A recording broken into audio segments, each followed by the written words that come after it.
Shalom Elohim, haleluya, puji nama Tuhan. Semangat pagi Bapak Ibu Saudara yang dikasihi Tuhan kita, Yesus Kristus. Jumpa lagi bersama saya Pendeta Samuel Mabuntu dalam Renungan Pagi ke 1941 hari Renungan Pagi ini mengudara. Puji Tuhan. Bapak Ibu Saudara yang dikasihi Tuhan, sebelum kita membaca, mendengarkan, dan merenungkan firman Tuhan hari ini, mari kita berdoa. Minta pimpinan Roh Kudus. Kita berdoa. Bapa di surga, kami sangat membutuhkan kebenaran firman-Mu sebagai makanan tubuh, jiwa, dan roh kami.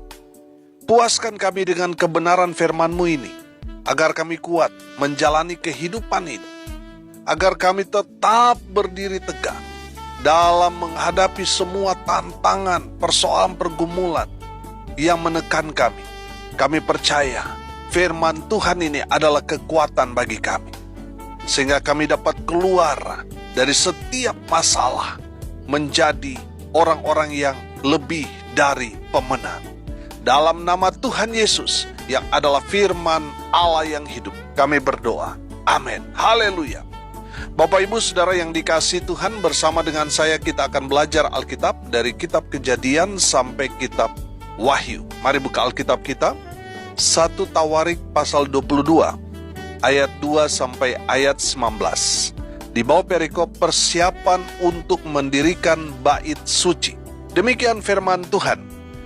Daud menyuruh mengumpulkan orang-orang asing yang ada di negeri orang Israel, lalu ditempatkannya tukang-tukang untuk memahat batu-batu pahat yang akan dipakai untuk mendirikan rumah Allah.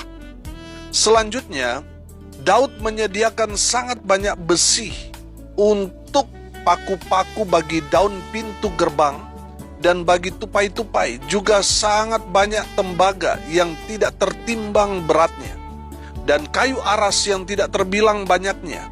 Sebab orang Sidon dan orang Tirus membawa sangat banyak kayu aras bagi Daud.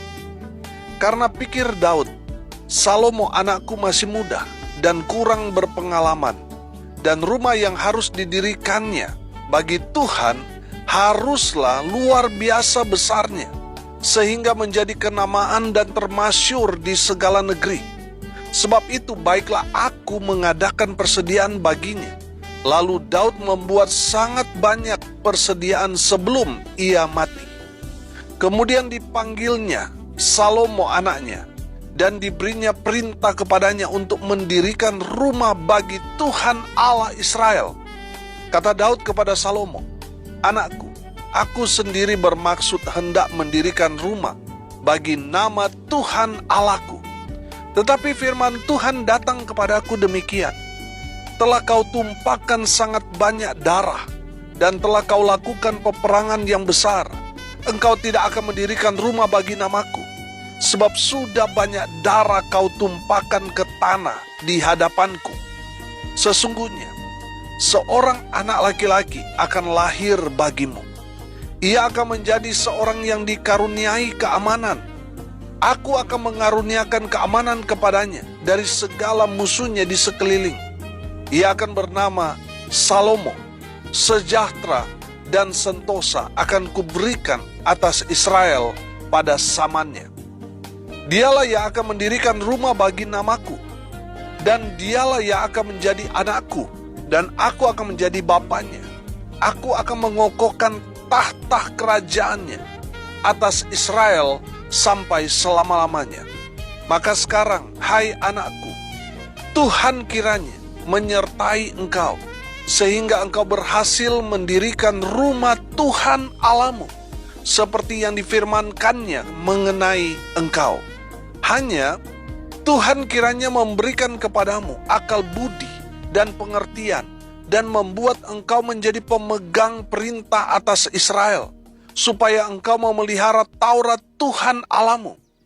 Maka engkau akan berhasil jika engkau melakukan dengan setia ketetapan-ketetapan dan hukum-hukum yang diperintahkan Tuhan kepada Musa untuk orang Israel. Kuatkan dan teguhkanlah hatimu, janganlah takut dan janganlah tawar hati. Sesungguhnya Sekalipun dalam kesusahan, aku telah menyediakan untuk rumah Tuhan itu 100.000 talenta emas dan 1.000.000 talenta perak dan sangat banyak tembaga dan besi, sehingga beratnya tidak tertimbang. Juga aku telah menyediakan kayu dan batu, tetapi baiklah engkau menambahnya lagi. Lagi pula, engkau mempunyai sangat banyak pekerja, yakni pemahat-pemahat batu, tukang-tukang batu dan kayu, dan orang-orang yang ahli dalam segala macam pekerjaan, emas, perak, tembaga, dan besi, yang tidak terhitung banyaknya. Mulailah bekerja. Tuhan kiranya menyertai engkau. Dan Daud memberi perintah kepada segala pembesar Israel itu untuk memberi bantuan kepada Salomo anaknya. Katanya, bukankah Tuhan Allahmu menyertai kamu dan telah mengaruniakan keamanan kepadamu ke segala penjuru? Sungguh, Ia telah menyerahkan penduduk negeri ini ke dalam tanganku, sehingga negeri ini takluk ke hadapan Tuhan dan kepada umatnya. Maka sekarang, arahkanlah hati dan jiwamu untuk mencari Tuhan Allahmu. Mulailah mendirikan tempat kudus Tuhan Allah, supaya tabut perjanjian Tuhan dan perkakas kudus Allah dapat dibawa masuk ke dalam rumah yang didirikan bagi nama Tuhan. Amin. Haleluya. Bapak, Ibu, Saudara yang dikasihi Tuhan, dari kebenaran firman Tuhan ini kita dapat melihat bahwa Raja Daud, sekalipun dia memiliki kerinduan besar untuk membangun rumah Tuhan, tapi Tuhan tidak mengizinkan Daud untuk membangun rumah bagi Tuhan. Pertanyaannya, kenapa bukan Raja Daud yang membangun rumah Tuhan? Kenapa harus Salomo? Lihat ayat 7 dan ayat 8. Kata Daud kepada Salomo, "Anakku, aku sendiri bermaksud hendak mendirikan rumah bagi nama Tuhan Allahku." Perhatikan ayat 8. "Tetapi firman Tuhan datang kepadaku demikian. Telah kau tumpahkan sangat banyak darah dan telah kau lakukan peperangan yang besar. Engkau tidak akan mendirikan rumah bagi namaku, sebab sudah banyak darah kau tumpahkan ke tanah di hadapanku." Bapak, Ibu, Saudara yang dikasihi Tuhan, dari kebenaran firman Tuhan ini kita dapat mengetahui alasan Tuhan tidak mengizinkan Raja Daud membangun rumah Tuhan, karena Daud telah banyak menumpahkan darah. Dia banyak membunuh orang pada saat itu. Makanya ada pujian orang-orang Israel, Saul membunuh beribu-ribu musuh, tetapi Daud berlaksa-laksa. Laksa itu artinya 10.000. Berlaksa-laksa berarti puluhan ribu. Saudara yang dikasihi Tuhan, berdasarkan itu, Tuhan tidak mengizinkan Raja Daud untuk membangun rumah bagi Tuhan. Saudara, kalau kita melihat dalam konteks sekarang, mungkin kita tidak pernah membunuh orang. Tapi kalau kita membenci sesama kita, dalam 1 Yohanes 3 ayat 15 di sana dengan jelas, kalau kita membenci sesama kita itu sama seperti dengan seorang pembunuh. Saudara yang dikasihi Tuhan, pertanyaannya sederhana. Ada berapa banyak orang yang kita benci dalam kehidupan kita? Ada berapa banyak orang yang masih kita tutup pintu pengampunan buat mereka? Ada berapa banyak orang yang membuat kita masih sakit hati, masih dendam? Saudara, kalau kita masih membenci sesama kita, kita masih sulit untuk mengampuni, masih menyimpan dendam, sakit hati, itu berarti kita sudah sama seperti dengan dosa seorang pembunuh. Kita gak layak untuk membangun rumah Tuhan kalau kita masih menyimpan sakit hati, kebencian, dendam kepada sesama kita. Saudara yang dikasihi Tuhan, kita melihat bahwa apa kurangnya Daud? Daud seorang yang berkenan di hadapan Tuhan. Tapi dalam konteks ini, Daud tidak diizinkan Tuhan untuk membangun rumah Tuhan karena banyaknya orang yang dia bunuh. Kalau dalam konteks sekarang ini, saudara, membunuh tadi saya katakan, kalau menurut 1 Yohanes 3 ayat 15 di sana, membenci saudara atau sesama kita sudah sama dengan dosa seorang pembunuh. Nah, kalau kita masih sulit untuk mengampuni, masih banyak orang yang kita simpan dalam hati kita, masih kita benci, saudara, kita nggak layak untuk membangun rumah Tuhan. Saudara yang dikasihi Tuhan, di dalam kebenaran firman Tuhan ini, kita belajar, saudara. Yang pertama, perhatikan. Orang yang membangun rumah Tuhan adalah orang yang dipilih Tuhan. Amin.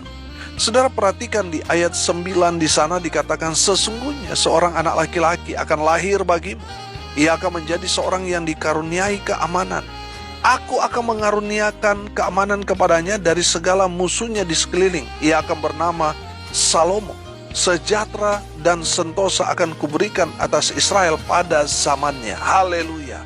Saudara yang dikasihi Tuhan, Tuhan memilih Salomo untuk membangun rumah Tuhan. Amin.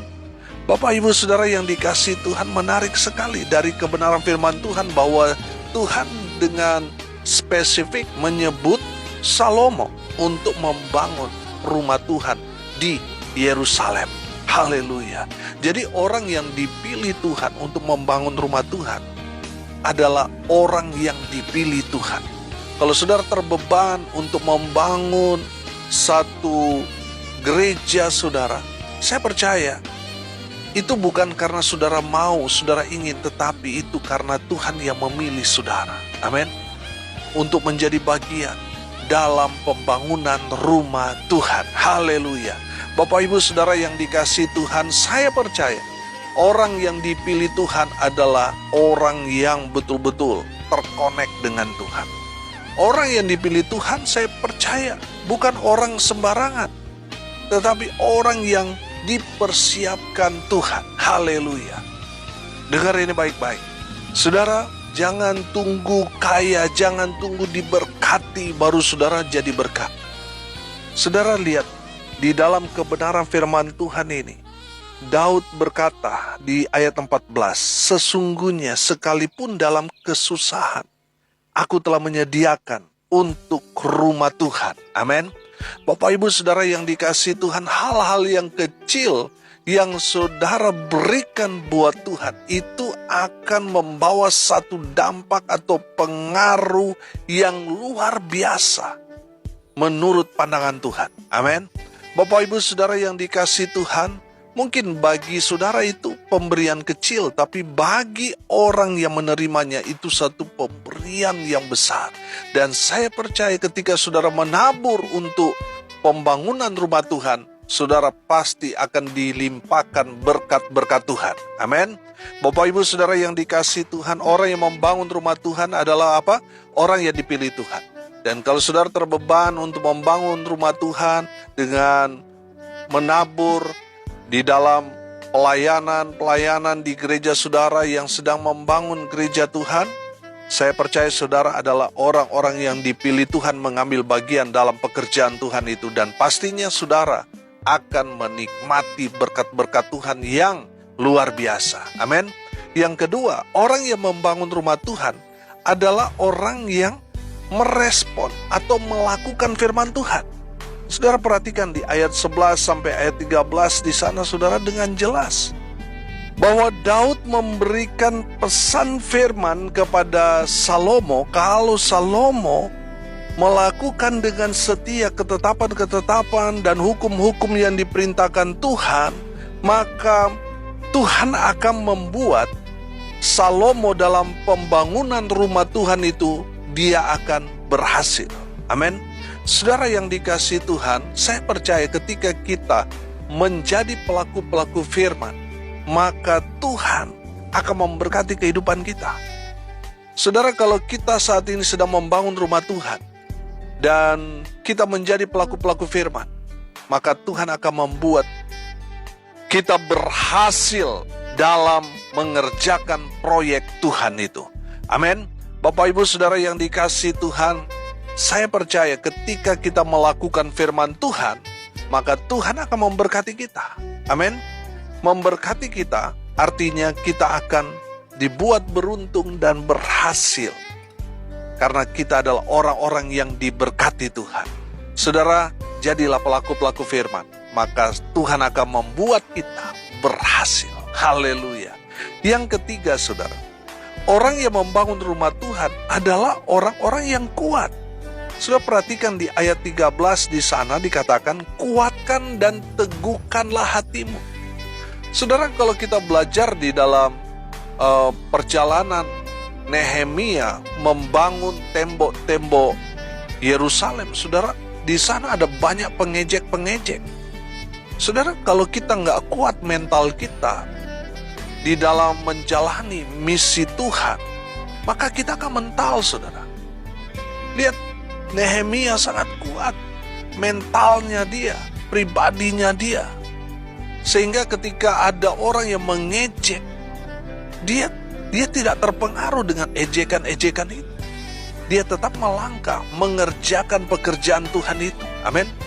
Nah, Daud tahu, saudara, bahwa ketika Salomo mengerjakan mega proyek Tuhan yang Tuhan sudah perlihatkan melalui visi kepada Daud, dan Daud terjebakkan di dalam bimbingan dia, dalam perkataan, dalam pesan, dalam nasihat kepada Salomo anaknya, saudara. Saudara yang dikasihi Tuhan, semuanya itu akan dia tuntaskan kalau dia memiliki pribadi yang kuat. Saudara, ketika kita sudah hidup benar saja, banyak orang yang bully kita, iya kan? Banyak orang yang ngejek kita. Wah, kamu rajin ibadah, kamu menjadi pendeta. Saudara, kita hidup benar saja, banyak pengejek-pengejek, apalagi kalau kita melakukan hal-hal yang tidak benar. Makanya kita harus menjadi pribadi yang kuat. Kalau kita mengikut Tuhan, melayani Tuhan, kita jangan baperan, saudara. Kalau kita baperan, saudara, orang singgung sedikit, nangis, kita akhirnya apa? Ngambek, mundur dari pelayanan, bahkan meninggalkan pelayanan. Makanya kita sebagai hamba-hamba Tuhan, sebagai anak-anak Tuhan, kita harus memiliki pribadi yang kuat di dalam Tuhan. Amin. Saudara, jangan lemah. Hidup ini keras, makanya kita harus kuat. Dan Tuhan mencari orang-orang yang kuat. Kuat apanya ini? Kuat doanya. Amin. Kuat apa, saudara? Kuat di dalam memegang prinsip iman di dalam Kristus Yesus Tuhan. Amin. Saudara, kuat banting, kuat di dalam menghadapi semua tekanan, persoalan, pergumulan. Saya percaya kalau kita kuat di dalam Tuhan, maka Tuhan akan membuat kita berhasil dalam segala hal. Amin. Saudara yang dikasihi Tuhan, kuat imannya, kuat doanya, kuat ibadahnya, maka Tuhan berkati kita semua. Haleluya. Yang keempat, saudara, orang yang membangun rumah Tuhan haruslah orang yang berani. Amin. Perhatikan ayat 13 di kalimat terakhir. Janganlah takut dan janganlah tawar hati. Saudara yang dikasihi Tuhan, kalau kita diberikan satu kepercayaan untuk membangun rumah Tuhan, kita harus berani melangkah. Amin. Saudara yang dikasihi Tuhan, melangkah saja, maka saudara akan melihat Tuhan menyediakan segala keperluan kebutuhan kita. Haleluya. Bapak Ibu saudara yang dikasihi Tuhan, Tuhan gak mencari orang-orang yang penakut, tetapi orang-orang yang berani melangkah bersama dengan Tuhan. Amin. Saudara yang dikasihi Tuhan, mari kita mau berani dalam menghadapi satu tantangan-tantangan yang ada di depan kita. Jangan tawar hati, jangan takut. Mungkin saudara saat ini sudah mulai berpikir, aduh, dari mana dananya untuk membangun rumah Tuhan? Dari mana, saudara? Kalau kita melihat apa yang ada pada kita, itu sepertinya mustahil.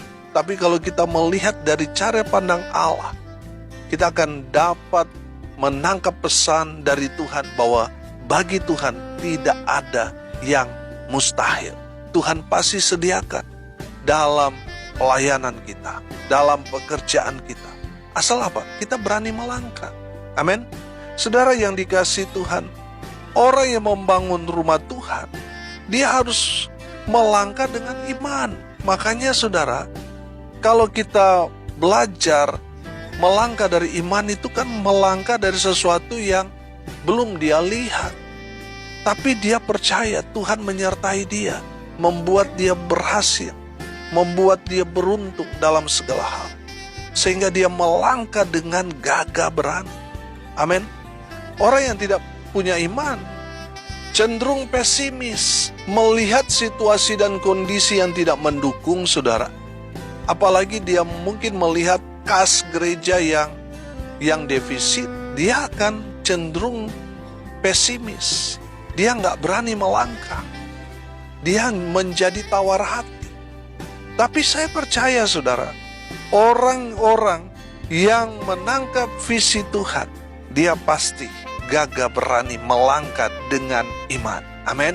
Saudara yang dikasihi Tuhan, ketika kita melangkah dengan iman, maka kita akan melihat Tuhan buka jalan dalam setiap pergumulan kita. Kita tidak akan menemukan jalan buntu, tapi selalu Tuhan buka jalan dalam setiap kehidupan pelayanan kita. Amin. Apalagi kalau Tuhan mempercayakan kita mengerjakan proyek Tuhan untuk membangun rumah Tuhan, Tuhan pasti sediakan segala-galanya buat kita. Amin. Bapak Ibu Saudara yang dikasihi Tuhan, hari ini kita belajar saudara untuk membangun rumah Tuhan. Orang yang membangun rumah Tuhan itu adalah orang yang dipilih Tuhan. Amin. Jadi kalau saudara digerakkan Tuhan untuk membangun rumah Tuhan dalam pembangunan, saudara adalah orang-orang yang dipilih Tuhan. Amin. Yang kedua saudara, orang yang membangun rumah Tuhan adalah orang-orang yang merespon, menangkap sinyal dari Tuhan, merespon kebenaran firman Tuhan dengan apa? Menjadi pelaku firman Tuhan. Sehingga ketika dia menabur, itu adalah langkah dia merespon firman Tuhan. Haleluya. Dan yang ketiga kita belajar, orang yang membangun rumah Tuhan adalah orang yang kuat mentalnya, kuat doanya, kuat ibadahnya, kuat imannya. Amin. Bapak Ibu Saudara yang dikasihi Tuhan, kalau saat ini Tuhan sedang mempercayakan saudara untuk mengerjakan pekerjaan Tuhan yang mulia, saudara harus menjadi pribadi yang kuat. Amin. Jangan cemen saudara, jangan cepat menyerah, jangan baperan. Jadilah pribadi yang kuat di dalam Tuhan. Dan yang terakhir, orang yang membangun rumah Tuhan adalah orang yang gagah berani, melangkah dengan iman.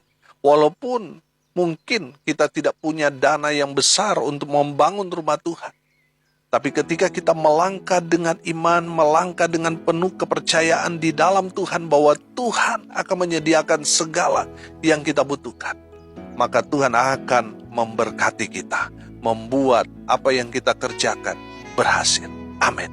Mari kita berdoa. Terima kasih Bapa di surga atas kebenaran firman yang sangat memberkati kami. Berkati semua pendengar dimanapun mereka berada. Tuhan memberkati hidupnya, Tuhan memberkati rumah tangga mereka, usaha pekerjaan pelayanan mereka dibuat beruntung dan berhasil dalam segala hal. Mereka yang sakit Tuhan sembuhkan, mereka yang lemah Tuhan kuatkan, Tuhan hibur mereka yang berduka cita. Dan mereka yang hari ini berulang tahun, Tuhan Yesus memberkati mereka dengan umur panjang, kesehatan, kekuatan dari Tuhan menyertai dalam kehidupan mereka hari ini sampai selama-lamanya. Dalam nama Tuhan Yesus, hamba berdoa, biarlah berkat Tuhan dari surga turun memenuhi semua pendengar. Bapak Ibu Saudara yang dikasihi Tuhan, arahkanlah hatimu dan terimalah berkat dari Tuhan Yesus. Tuhan memberkati engkau dan melindungi engkau. Tuhan menyinari engkau dengan wajahnya dan memberi engkau kasih karunia. Tuhan menghadapkan wajahnya kepadamu dan memberi engkau damai sejahtera. Di dalam nama Tuhan Yesus, sumber segala berkat. Bapak Ibu Saudara yang percaya, diberkati Tuhan, katakan amin. Puji Tuhan. Bapak Ibu Saudara yang dikasihi Tuhan, kalau saudara merasa diberkati melalui renungan pagi ini, bagikan juga kepada saudara-saudara yang lain supaya mereka juga diberkati. Karena untuk itulah kita dipanggil untuk jadi berkat. Salam kasih dari Bali. Saya Pendeta Samuel Mawuntu. Sampai jumpa besok pagi. Tuhan Yesus memberkati kita semua. Haleluya.